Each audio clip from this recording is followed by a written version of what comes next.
اعوذ باللہ من الشیطان الرجیم بسم اللہ الرحمن الرحیم الحمد للہ والحمد حقہ کما یستحقہ حمدا کثیرا واعوذ بہ من شر نفسی ان النفس لامارۃ بالسوء الا ما رحم ربی اللہم اجعلنی من جندک فإن جندک هم الغالبون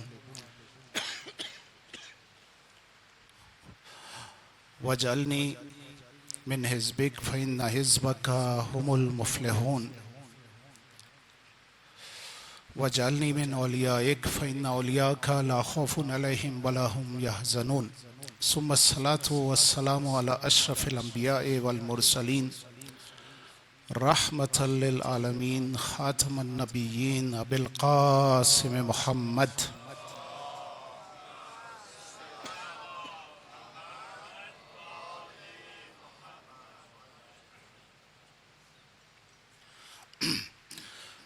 وعلى آلہ الطیبین الطاہرین المعصومین سیما بقیت اللہ فی الارضین اجل اللہ فی فرجہ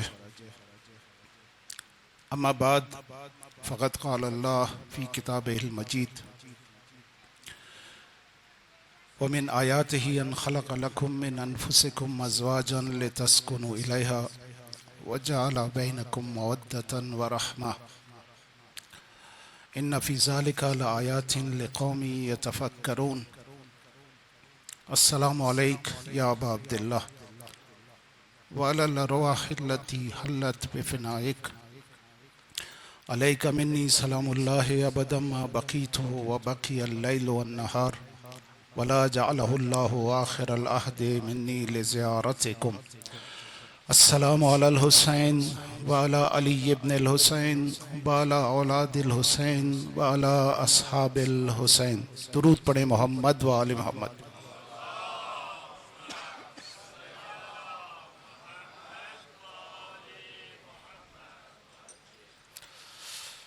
آج کچھ زیادہ گلا خراب ہے، اس لیے پہلے سے معذرت کر رہا ہوں، اگر بیچ میں کوئی مزاحمت ہو تو معاف کیجیے گا۔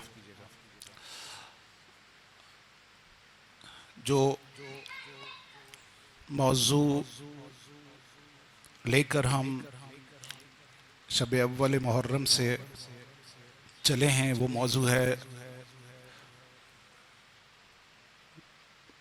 کربلائی خاندان اور اس کی صفات۔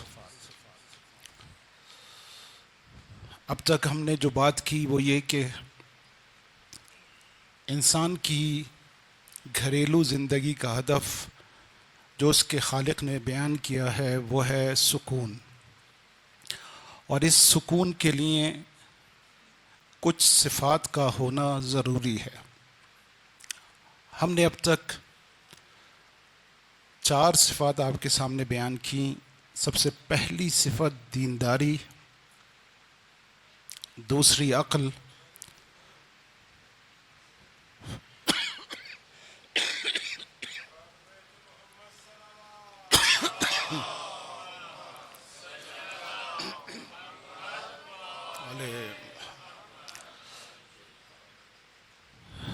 تیسرے اخلاق، اور چوتھی صفت جس کو ہم نے کل بیان کیا وہ حیا، عفت اور پاک دامنی تھی۔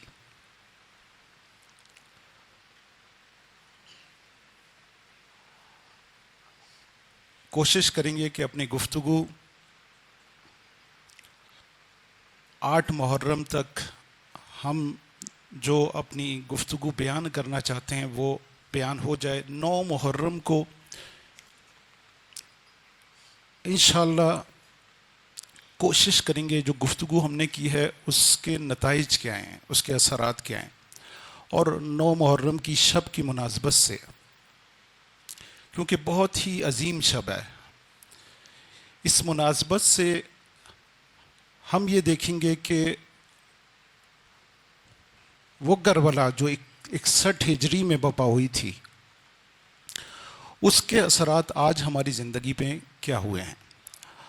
ایک اہم گفتگو ہوگی، میں چاہوں گا کہ اس میں سب شریک ہوں، اور انشاءاللہ جس طرح سے شب عاشور 61 ہجری میں کچھ لوگ امام حسین کے خیمے میں تھے اور کچھ لوگ، کچھ نہیں بہت بڑی تعداد یزید کے خیمے میں تھی، ہم کوشش کریں گے کہ دیکھیں کہ ہم کہاں کھڑے ہیں، اور انشاءاللہ کہ ہم سب امام حسین کے خیمے میں ہوں گے۔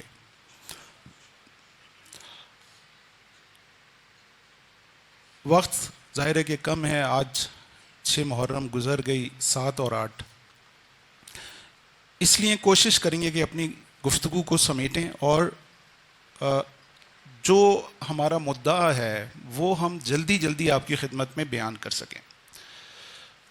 بس آج جس صفت کی طرف ہم اشارہ کرنا چاہتے ہیں وہ ہے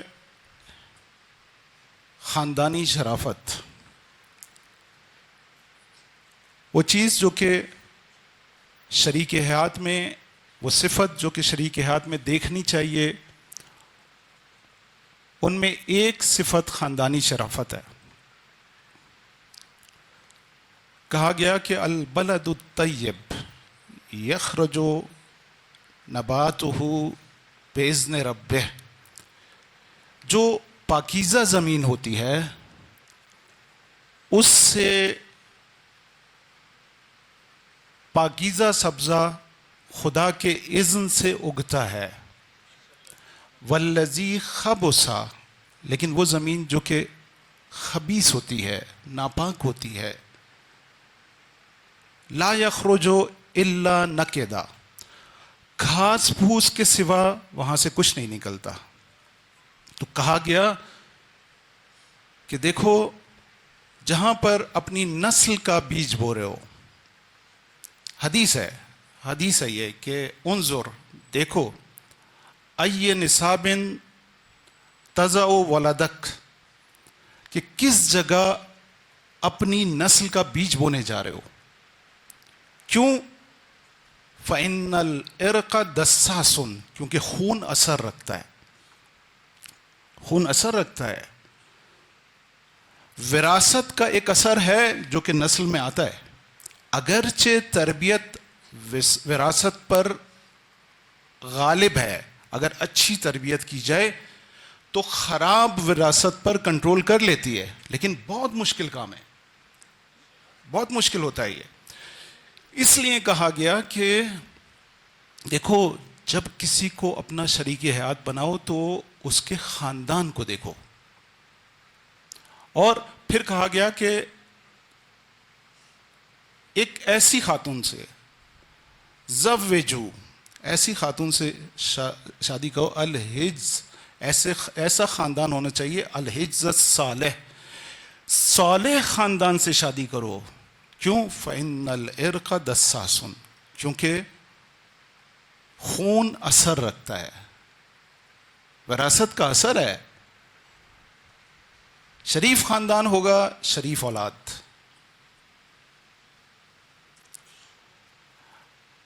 بس سکون ایک ایسی جگہ سے ملے گا جہاں دونوں اچھے خاندان سے ہوں گے، اور دونوں ایک ایسے خاندان سے جہاں پر شرافت نسلاً بعد نسلاً چل رہی ہوگی۔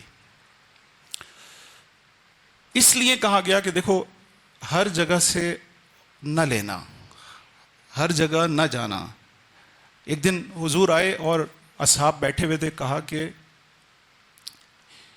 ایاکم وخزراء الدمن، کہا کہ یا رسول خدا ما ہوا خزراء الدمن، کیا چیز ہے یہ؟ کہا کہ خوبصورت لڑکی لیکن پست خاندان کی۔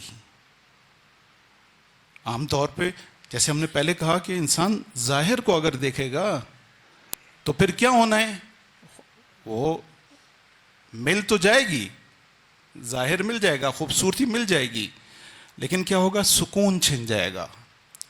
ہم نے کہا تھا کہ ہم سکون کی تلاش میں ہیں۔ سکون وہ نعمت ہے کہ کائنات کی اگر اسے سب سے بڑی نعمت قرار دیا جائے تو وہ سکون ہے۔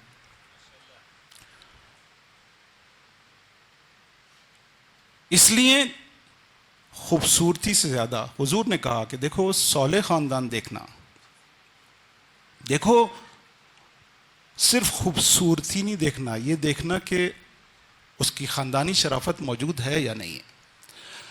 بس ہم اپنی گفتگو یہیں پر رکھتے ہیں، صفات کو یہیں تک محدود رکھتے ہیں۔ ایک خاندان میں، ایک شریک حیات میں کیا کیا صفات پائی جانی چاہیے؟ ہم نے کہا کہ اس کا مذہبی ہونا ضروری ہے۔ کیوں ضروری ہے؟ ہم نے بتایا کہ اگر مذہبی ہوگا، مذہبی کیا ہے؟ ہم نے آپ کے سامنے تعریف کی، مذہبی وہ ہے کہ جس کے ذہن میں، عقل میں خوف خدا ہو، جس کے دل میں یاد خدا ہو، اور جس کا عمل رضا خدا کے لیے ہو، وہ مذہبی ہے۔ ہر انسان مذہبی نہیں ہے۔ ظاہر میں وہ داڑھی رکھے ہوئے نماز پڑھ رہا ہے، روزے رکھ رہا ہے، لیکن نہ دل میں یاد خدا ہے اور نہ عمل میں رضا خدا ہے۔ ایسا انسان مذہبی نہیں ہے۔ ظاہر مذہبی ہے، نماز روزہ کر رہا ہے، لیکن حقیقتاً وہ مذہبی نہیں ہے۔ بس اس کا مذہبی اس طرح کا مذہبی ہونا ضروری ہے۔ جب وہ رضا خدا کو دیکھے گا تو خدا نے یہ کہا ہے کہ شوہر کی اطاعت کرنی ہے، خدا نے یہ کہا ہے کہ بیوی کو اذیت نہیں کرنا، خدا نے یہ کہا ہے کہ دیکھو اگر لائے ہو عاشرہن بالمعروف، اگر اس کو اپنے گھر میں لے کر آئے ہو تو اس کے ساتھ اچھا رویہ رکھو۔ اگر وہ خدا اور رضا خدا کو دیکھے گا تو آپ کے ساتھ اچھے تعلقات رکھے گا۔ مذہبی ہونا اس لیے ضروری ہے۔ مذہبی والدین کے لیے بھی ہم نے کہا، دیکھیں والدین، اگر آپ نے مذہبی نہیں بنایا، کل جس طرح سے مغرب میں ہو رہا ہے کہ آپ کو جب تک آپ سے فائدہ ہے، کیونکہ سیکولر مائنڈ سیٹ یہ ہے، سیکولر فکر یہ ہے کہ جب تک آپ سے فائدہ ہے اس وقت تک آپ کو ساتھ رکھا، اور جس وقت آپ سے فائدہ نہیں ہے اس وقت اس کو اٹھایا اور اولڈ ہاؤس میں بھیج دیا۔ یہ سیکولر مائنڈ سیٹ ہے۔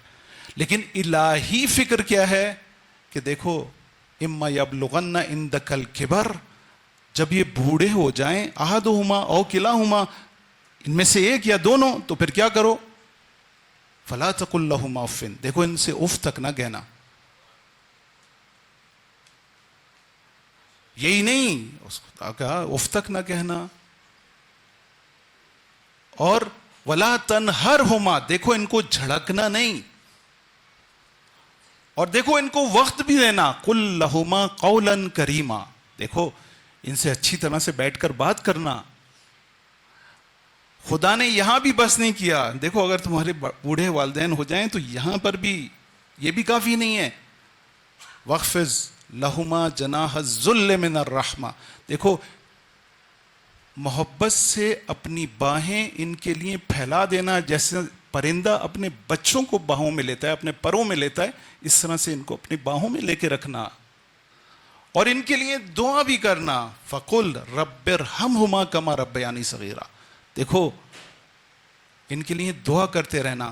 یاد دلایا وہ وقت کہ جب خود چھوٹا تھا، اے خدا ان پر ایسے رحم کر جیسے میں چھوٹا تھا انہوں نے مجھ پر رحم کیا، میں ایسا تھا کہ اپنا کھانا پینا اپنے منہ میں نہیں لے جا سکتا تھا، میں اپنی کثافت دور نہیں کر سکتا تھا، انہوں نے میرے اوپر رحم کیا، اسی طرح سے تو ان کے اوپر رحم کر۔ یہ دین ہے، دین ہے۔ اگر ہم نے اس دین کو چھوڑ دیا تو کیا ہوگا؟ جو ہو رہا ہے، دیکھیں یورپ کا حشر کیا ہے، جیسے ہی والدین بوڑھے ہوتے ہیں اور جاب سے، کام سے فارغ ہوتے ہیں، فوراً اولڈ ہاؤس، ثقافت ہے ان کی۔ شادیاں زیادہ عرصے نہیں چل پاتی، سال، 2 سال، 4 سال، وہاں کا کلچر ہے کہ وہ کچھ عرصے ساتھ رہیں گے، پھر چھوڑ دیں گے، پھر دوسرے کے ساتھ رہیں گے، اس کو چھوڑ دیں گے، وہاں کا کلچر ہے۔ ہمارا کلچر یہ نہیں ہے، ہمارا مذہبی کلچر ہے، ہمارا دین کہتا ہے دیکھو تم اگر اس کو لے کر آئے ہو تو فعاشرہن بالمعروف، اس کے ساتھ اچھی طرح سے زندگی گزارو۔ دینداری ضروری ہے، عقل ضروری ہے. ہم نے کہا کہ دیکھو یہ اچھی صفت نہیں ہے آپ کے، بہت سادہ ہے، بہت سادگی، بے وقوفی کی حد تک سادہ نہ ہو، بہت ہی سیدھی ہے، بہت ہی سیدھا ہے، بے وقوفی نہ ہو، عقل ہونی چاہیے. کیوں؟ اس لیے کہ اچھے اور برے کی تشخیص دے سکیں، صحیح اور غلط کو پہچان سکیں. اس لیے عقل کا ہونا ضروری ہے، اخلاق کا ہونا ضروری ہے. اخلاق کا ہونا، مشکل میں تقاضے نہ کرے، صبر کرے، مشکلات میں ساتھ کھڑی ہو، تنازع نہ ہو، مشکلات صبر و تحمل کا مظاہرہ کرے، گھر میں اچھے اخلاق سے پیش آئے. آپ سے کہا کہ مولا، آپ کو بتایا مولا کی سیرت سے، مولا نے کہا کہ میں جب فاطمہ کی شکل دیکھ لیتا تھا، جیسی فاطمہ کے چہرے پر میری نظر پڑتی تھی، میرے سارے غم دور ہو جاتے تھے. مشکل ترین دور ہے وہ، جنگوں کا دور ہے. میں نے آپ کو بتایا کہ 10 میں سے 9 سال جنگ ہوئی ہے اور مولا ہر جنگ میں شریک ہوئے ہیں، لیکن مولا کہتے تھے میں جیسے ہی گھر میں آتا تھا میرے سارے غم اور درد دور ہو جاتے. تو بیوی ایسی ہونی چاہیے، اخلاق اچھا ہونا چاہیے، پاک دامن باحیا ہونی چاہیے. آج اس دونوں کو باحیا ہونا چاہیے، دونوں کو باحیا ہونا چاہیے. یعنی اپنے تعلقات کو محدود رکھیں، شوہر اور بیوی کی حد تک رکھیں. آج ہمیں یہ سکھایا جا رہا ہے، کوئی جناب وہ ساری ثقافت پہلے مذہب کے خلاف تھی اور اب فطرت کے خلاف ہے، اب فطرت کے خلاف چل رہے ہیں. مقدس رشتوں کا تقدس پامال کیا جا رہا ہے. لہذا عفت اور حیا ضروری ہے. اور آج جو ہم نے بات کی کہ خاندانی شرافت ضروری ہے، یہاں تک ہم اپنی صفات، کچھ صفات اور بھی ہیں لیکن اپنی صفات کے چیپٹر کو یہیں پر ہی کلوز کرتے ہیں. اور یہ وہ صفات ہیں جو سکون کے لیے ضروری ہیں. اب انسان مسلح ہو گیا، یہ صفات ساری مل گئیں، لیکن کس راستے پر چلے جو اسے سکون ملتا رہے، کس راستے پر چلے. اسی آیت میں، اسی سورہ روم کی 21ویں آیت میں جہاں یہ کہا کہ وَمِنْ آیَاتِهِ أَنْ خَلَقَ لَكُم مِّنْ أَنفُسِكُمْ أَزْوَاجًا لِتَسْكُنُوا إِلَيْهَا، دیکھو تمہاری گھریلو زندگی کا بنیادی ترین مقصد یہ ہے کہ تم سکون حاصل کرو، یہ خدا کی نشانیوں میں سے ہے. اسی میں آگے کہتا ہے وَجَعَلَ بَيْنَكُمْ مَوَدَّةً وَرَحْمَةً، دیکھو اس سکون کے لیے ہم نے تمہارے درمیان مودت اور رحمت قرار دی. اگر میں اس آیت کو شروع سے وَمِنْ آیَاتِهِ أَنْ خَلَقَ لَكُمْ وَمِنْ آیَاتِهِ جَعَلَ بَيْنَكُمْ مَوَدَّةً وَرَحْمَةً، خدا کی نشانیوں میں سے ہے کہ خدا نے ہمارے درمیان مودت اور رحمت کو قرار دیا. ایک شخص حضور کے پاس آتا ہے، کہتا ہے کہ ایک بات سے مجھے بڑا تعجب ہے کہ ایک لڑکا اور لڑکی جنہوں نے آپس میں ایک دوسرے کو دیکھا نہیں ہے، ملے نہیں ہیں، اس زمانے کے رواج کے مطابق، آج تو میرج، ارینج میرج بھی ہے اور وہ والی میرج بھی ہے، وہ والی شادی بھی ہے، کوئی حرج نہیں ہے، کوئی حرج نہیں ہے. اگر شرعی تقاضے پورے ہو رہے ہیں تو ممکن ہے، ہو سکتا ہے. لیکن ارینج میرج میں فائدہ کیا ہے؟ والدین کے تجربات شامل ہوتے ہیں، خالصتاً جذباتیت نہیں ہوتی. وہ صفات جو کہ ان کے تجربے کی روشنی میں دیکھنی چاہیے، جو ابھی ہم نے بیان کی، والدین یہی کہتے ہیں کہ بھائی شرافت ہونی چاہیے، دیانت ہونی چاہیے، دینداری ہونی چاہیے. لیکن جوان ہیں، ان کا دل چاہتا ہے. لیکن دین نے یہ بھی کہا ہے، دیکھو لڑکے اور لڑکی کی قلبی رضایت ضروری ہے، قلبی رضایت ضروری ہے. اگر قلباً راضی نہیں ہے تو وہ نکاح ہی منعقد نہیں ہوتا اگر قلباً راضی نہیں ہے. جناب زہرا کے کئی رشتے آئے, حضور نے اگرچہ خود راضی نہیں تھے لیکن ان سارے رشتوں کو جناب زہرا کے سامنے پیش کیا, سارے رشتوں کو.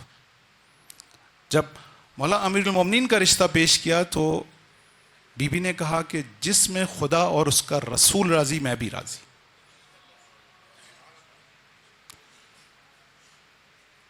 بس یہ ارینج میرج اس کا حسن کچھ اور ہے, اس میں آپ کو زیادہ بہتری مل سکتی ہے. اگرچہ دونوں میں مسائل ہوئے ہیں, ایسا نہیں ہے کہ دونوں میں ہوتے ہیں مسائل. جہاں پر آپ وہ جو صفات میں نے بیان, وہاں پر اگر آپ نے وہاں کا خیال نہیں کیا, ان صفات کا خیال نہیں کیا, آپ مشکل میں پھنسیں گے. لیکن حقیقی صفات ہونی چاہیے, دینداری حقیقی ہونی چاہیے, ظاہری نہیں ہونی چاہیے. ہم نے بہت سارے دیندار ایسے دیکھے, دونوں دیندار ظاہری طور پر وہ حجاب کیے ہوئے ہیں, وہ داڑھی رکھے ہوئے ہیں, وہ بھی نماز پڑھتے ہیں, وہ بھی نماز پڑھتے ہیں, نہیں بن سکی, نہیں بن سکی.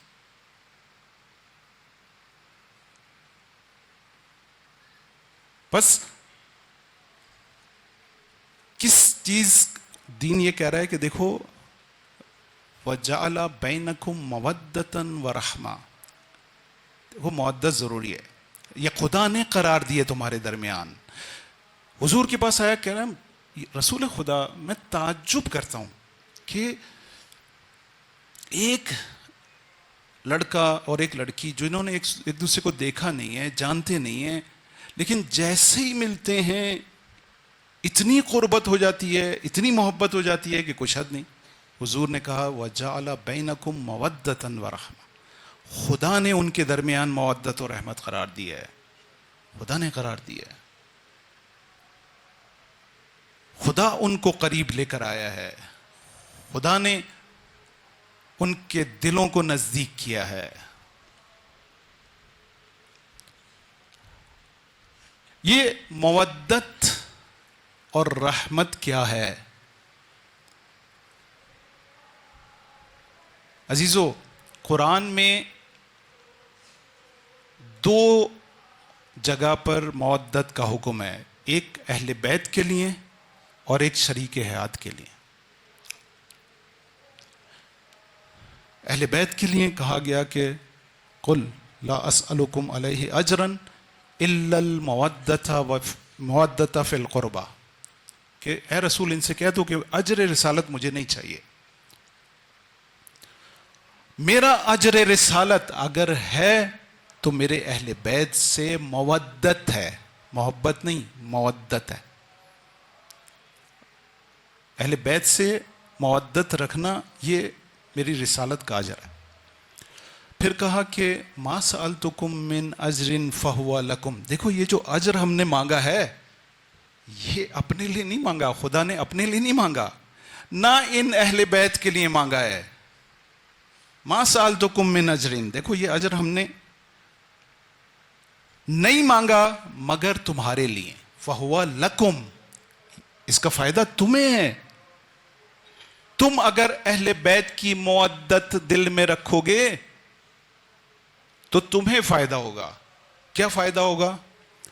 ما اسألکم علیہ من اجر الا من شاء ان یتخذ الی ربہ سبیلا.